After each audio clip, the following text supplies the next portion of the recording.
जाट बनिए का गुरु कैसे कहलाया। दोस्तों, यह कहानी है एक जाट और बनिए की, जिसमें बनिया एक भोले भाले जाट को अपनी बातों के जाल में फंसा लेता है और उसे लूट लेता है। लेकिन उसे यह नहीं पता कि कभी शेर को सवा शेर भी मिलता है। दोस्तों, कहानी को पूरा अवश्य सुने और हमारे चैनल को सब्सक्राइब जरूर करें। तो चलिए दोस्तों, अब कहानी शुरू करते हैं। बहुत समय पहले की बात है। एक जंगल के पास एक छोटा सा गांव था। उस गांव में एक जाट परिवार रहता था। जाट अपने परिवार के भरण पोषण के लिए सुबह जल्दी जंगल में जाकर सूखी लकड़ियां काटता और उन्हें बैलगाड़ी में रखकर पास के शहर में बेचकर आता।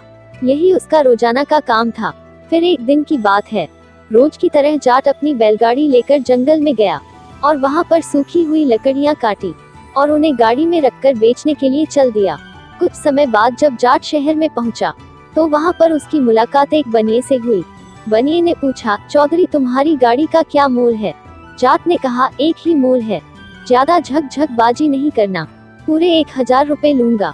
बनिए ने कहा, चौधरी, तुम्हारी जुबान सर आंखों पर, तुमने कहा 1000 रुपए लूंगा, तो मैं तुम्हें गाड़ी के 1000 रुपए ही दूंगा। चलो अब गाड़ी को जल्दी से मेरी हवेली पर ले चलो, यहाँ से हवेली थोड़ी ही दूर है।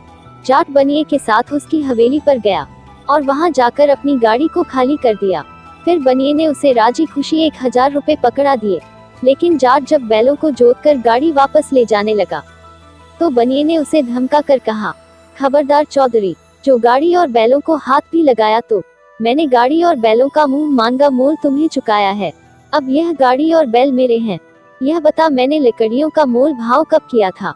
मैंने तो यह कहा था कि चौधरी, गाड़ी का क्या मोल है, तो तुमने मुझसे बिना झक किए 1000 रुपए मांगे थे, तो मैंने भी तुम्हें राजी खुशी बिना झक किए 1000 रुपए पकड़ा दिए। गाड़ी खरीदते समय बैल भी तो जुते हुए थे, बाल सफेद हो गए हैं, पर छोटी सी बात तुम्हारे समझ में नहीं आई। इतना कहकर बनिया चुप हुआ। जाट हक्का बक्का होता हुआ और अटकता हुआ कहने लगा, बैल तो जुते हुए थे सेठ जी, परंतु मैंने तो लकड़ियों का मोल किया था। बैल और गाड़ी कहीं 1000 रुपए में मिलते हैं क्या। बनिए ने झल्ला कर कहा, परंतु मैंने तो पूरी गाड़ी का मोल पूछा था और मैंने तुम्हें गाड़ी के ही दाम दिए हैं। गाड़ी 1000 रुपए में आती है या नहीं, यह तो तू ही जाने। अब भले आदमी, तू यह बता, मर्द की जुबान एक होती है या दो। चुपचाप यहाँ से चलता बंद, वरना यहाँ से धक्के खाकर जाएगा। मेरी हवेली में किसी तरह का झगड़ा झमेला किया तो ठीक नहीं होगा।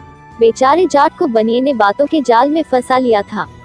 गाड़ी और बैलों को यूं ही छोड़ते हुए जाट के कलेजे में आग लग रही थी, मगर उसका कुछ जोर नहीं चला। जाट ने वहां पर खूब हाथाजोड़ी की, पैरों में गिर पड़ा, पैरों में पगड़ी रखी, मगर बनिया टस से मज ना हुआ। फिर जाट हाथ जोड़कर कहने लगा, मेरे समझने में भूल हो गई सेठ जी, मैंने तो लकड़ियों का मोल किया था। आप तो बड़े आदमी हो, छोटों को माफ कर दो।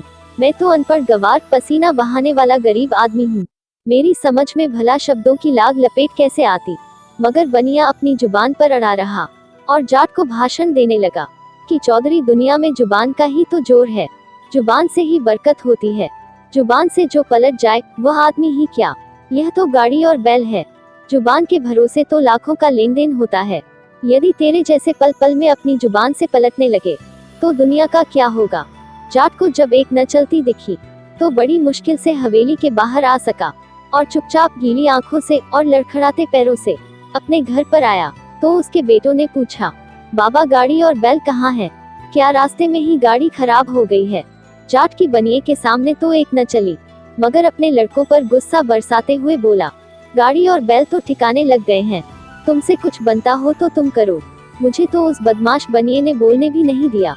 शहर से घर तक पैर रगड़ते रगड़ते आया हूँ। बनिए ने जो मेरे साथ किया है उसी के कारण मेरा कलेजा धूम धूम करके अंदर ही अंदर जल रहा है।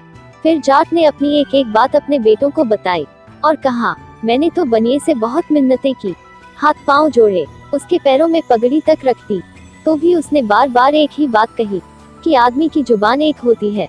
अगर आदमी यूं जुबान बदलने लगे तो दुनिया का सारा धंधा ही चौपट हो जाएगा। मुझे तो उस चालाक ने बोलने तक नहीं दिया। जाट के बेटों ने सारी बातें सुनी तो उनके तन मन में आग लग गई। जाट के बड़े बेटे ने कहा, चलो बाबा, मुझे उस बनिए की हवेली पर ले चलो, या तो उसे मारूंगा या खुद मर जाऊंगा। मजाक थोड़ी है, जो रास्ते चलते बैलगाड़ी हथियाली। सबसे छोटा बेटा कुछ और ही सोच रहा था। उसने कहा, तुम कहीं नहीं जाओगे, मैं अकेला ही उससे निपट लूंगा, तुम चिंता मत करो, कल मुझे एक बैलगाड़ी में लकड़ियां ले जाने दो। बनिए की जुबान से ही उसे बांध कर नहीं लाया तो तुम कहना, बनिए का ही कांटा और बनिए का ही बाट, इस भाव में उसकी कड़की उतारूंगा। उसकी यह मजाल कि उसने हमारे बाबा को धक्के मारने की बात कही। जाट का छोटा बेटा बड़ा होशियार था और यह बात सारे घर वाले अच्छी तरह से जानते थे कि यह अपनी कही हुई बात को पूरा करेगा। दूसरे दिन वह लड़का दूसरी बैलगाड़ी जोतकर और उसमें लकड़ियां भरकर शहर के उसी चौक पर जाकर खड़ा हो गया जहां पर पिछले दिन उसका बाबा लकड़ियों सहित गाड़ी लेकर खड़ा हुआ था। जाट ने अपने बेटे को बनिए के बारे में सारे निशान पते बता दिए थे। उधर बनिए को भी कल का सौदा खूब फला फुला था, इसलिए उस लालच में वह आज भी उसी जगह पर जा पहुंचा। लकड़ियों की भरी बैलगाड़ी दिखाई दी तो वह बनिया मन में फुला नहीं समाया। जाट के लड़के के पास आया और पूछा, भाई तू किस जात का है? बनिए का हुलिया देखते ही जाट का लड़का तुरंत पहचान गया कि यह वही तिकड़मबाज सेठ है। फिर वह कहने लगा, सेठ मैं तो जाट हूँ। फिर बनिए ने आदतन पूछा कि क्या तेरी यह गाड़ी बिकाऊ है? लड़के ने कहा, इसमें पूछने की क्या बात है, गाड़ी तो यहाँ बेचने के लिए ही लाया हूँ। बनिए की तो बात पूरी रास लगी पड़ी थी।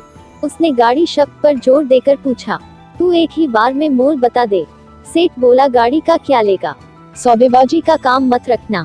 जाट के लड़के ने कहा, सेठ जी फालतू की सौदेबाजी में रखा ही क्या है, आखिर आदमी को भी तो देखा जाता है।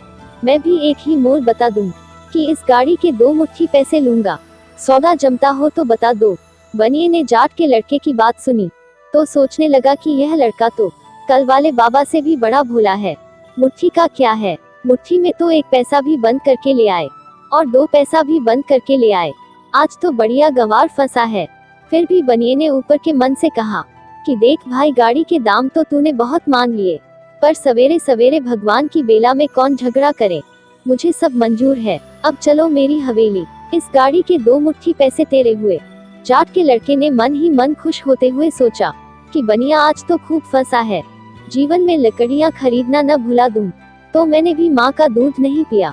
बनिया और जाट का लड़का हवेली पर पहुँचे तो बनिया कहने लगा, बोहनी का समय है, पहले तेरे दाम पल्ले बांध ले, फिर गाड़ी खोलना। यह कहते कहते बनिया हवेली के अंदर घुसा और दोनों मुट्ठियों में 1-1 पैसा बंद करके ले आया। फिर जाट के लड़के के सामने आकर कहने लगा, ले पहले यह दाम ले, ये खटपट बाद में करना। बनिया पैसे देने के लिए मुट्ठी खोलने ही वाला था कि जाट के लड़के ने लपक कर उसके हाथ पकड़ लिए और कमर में घुसी हुई धारदार कुल्हाड़ी निकाली और बोला, सेठ जी पैसे मुट्ठी से नीचे मत गिराना, यह मुट्ठी में ही रहेंगे, आज ही कब्जे में आए हो। लकड़ियों के नाम पर बैल और गाड़ी भी अगर साथ बिकते हैं तो पैसों के साथ तुम्हारी मुठिया भी कटेगी। इतना कहकर जाट के लड़के ने बनिए की कलाई पर कुल्हाड़ी को टिका दिया। बनिया तो सूखे हुए पत्ते की तरह थर थर कांपने लगा और चिल्लाने भी लगा और रोते रोते कहने लगा, छोड़ दे चौधरी, मैं तेरी गाय हूँ, कल वाली बैलगाड़ी भी अपने साथ ले जाना, मुझे क्या काम है बैलगाड़ी से, मैंने तो छोटा सा मजाक किया था। जाट के लड़के ने भी बनिए की कलाई मजबूती से पकड़ी हुई थी, उसे मरोड़ता हुआ कहने लगा, कल मेरे बाबा ने हाथ जोड़े, पैरों में पगड़ी तक रख दी, लेकिन तुम्हारा दिल नहीं पसीजा। अब तुम मर्द होकर भी जुबान कैसे बदलते हो? मर्द की तो एक ही जुबान होती है और जुबान से तो लाखों का धंधा होता है। तुमने 2 मुट्ठी पैसे की जुबान की थी या नहीं, बोलो। अब सेठ ने फिर हाँ करने में ही अपनी भलाई समझी। फिर कहने लगा, जुबान तो की थी, मगर पैसों के साथ कलाई काटने का मुझे ध्यान नहीं था। अब तो तू जो कहेगा वही मैं करने को तैयार हूँ, बस मेरी कलाई छोड़ दे। जाट का बेटा बनिए की नकल करता हुआ कहने लगा, तुम्हें क्यों ध्यान रहेगा, एक कमजोर आदमी की बैलगाड़ी छीनते समय तो तुम्हें पूरा ध्यान था। अगर आज तुम्हें छठी का दूध याद नहीं दिलाया तो मेरी जात पर जुती। इतना कहकर जाट के लड़के ने फिर बनिए की कलाई पर कुल्हाड़ी की थोड़ी सी रगड़ मारी। सेठ तो बलि के बकरे की तरह कांपने लगा और कहने लगा, गाड़ी के ऊपर और 2000 रुपए देता हूँ, बस मेरी कलाई छोड़ दे। बनिए की ऐसी हालत देखकर जाट का लड़का अंदर ही अंदर बड़ा खुश हुआ। फिर जाट का लड़का मस्करी करता हुआ कहने लगा, किस ताकत के जोर पर बेचारे भोले भाले गांव वालों से दगा करते हो। चलो अब मेरे पैरों में पगड़ी रखकर 7 बार नाक रख दो। बनिए ने सोचा अगर हाथ सलामत बच जाए तो पैरों में पगड़ी रखने से क्या बिगड़ेगा। बनिए ने झट पगड़ी जाट के लड़के के पैरों में रख दी और लगा नाक रगड़ने में। फिर जाट का लड़का कहने लगा, अब चुपचाप 2000 रुपए ला कर दो और कल वाली बैलगाड़ी भी मेरे हवाले कर दो, और अगर थोड़ी सी भी चालाकी की तो भीख मांगने के लायक भी नहीं छोड़ूंगा। बनिए के तो मुंह में जैसे गुड़ की डली रख दी हो। वह कुछ नहीं बोला, चुपचाप बैलगाड़ी और 2000 रुपए गिनकर खुद ही जाट के लड़के की जेब में डाल दिया।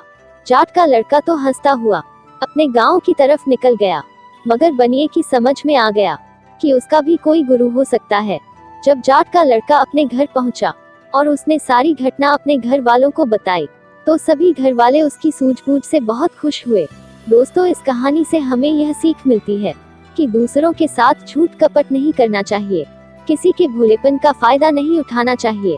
हो सकता है सामने वाला आपका भी गुरु हो, इसलिए सदा सत्य के मार्ग पर चलना चाहिए। दोस्तों, आपको यह कहानी कैसी लगी आप कमेंट करके अवश्य बताएं। साथ ही वीडियो को शेयर और लाइक करें। यदि आप हमारे चैनल पर नए हैं तो हमारे चैनल को सब्सक्राइब जरूर करें। धन्यवाद दोस्तों।